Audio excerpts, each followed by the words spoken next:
Binigyan din ng Bureau of Immigration ang kahalagahan ng pag-offload. Ito anilay para sa seguridad ng ating bansa at ng ating mga kababayan.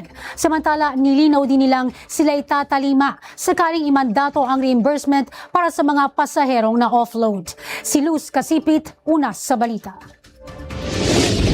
Iginagalang ng Bureau of Immigration ang mungkahi ng ilang mga mambabatas na dapat magkaroon ng reimbursement sa ginastos ng mga biyaherong pinagpaliban o tinanggihan ang pagsakay sa eroplano dahil sa delayed pre-departure procedures ng nasabing ahensya. Sa naging panayam kay Bureau of Immigration spokesperson Dana Sandoval sa programang Balitang Konektado ng D1 1206, isa sa mga ginagawa ng mga immigration officers sa bansa ang mabusising pagsala sa mga bagahe ng mga pasahero papasok ng bansa upang masiguro ang kaligtasan. Aniya, kung ang isang individual ay lalabas ng bansa, ay dapat na dumaan sa primary inspection counters upang makita kung may mga record ang mga pasahero. Mayroon ding tinatawag na red flag o mga kahina-hinala ang ahensya at sakaling ma-flag, sila ay dapat na dumaan sa inspeksyon. Kailangan ding makita ang mga kaukulang dokumento ng mga pasahero upang masiguro na dumaan ang mga ito sa tamang proseso. Aniya, isa itong hakbang na dapat sundin at kung may mga nagawang hindi maganda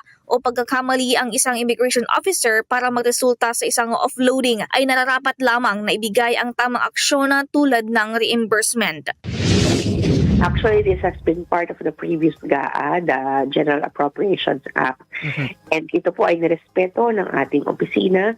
Kung meron po na pagkakamali, halimbawa doon sa decision ng ating mga immigration officers, then the appropriate action po para sa reimbursement ay maaaring gawin. Ngunit ang paglilinaw nila ay case-to-case basis sakali mga mapatupad ang panukala. Nauuna sa mga balitang totoo at laging bago.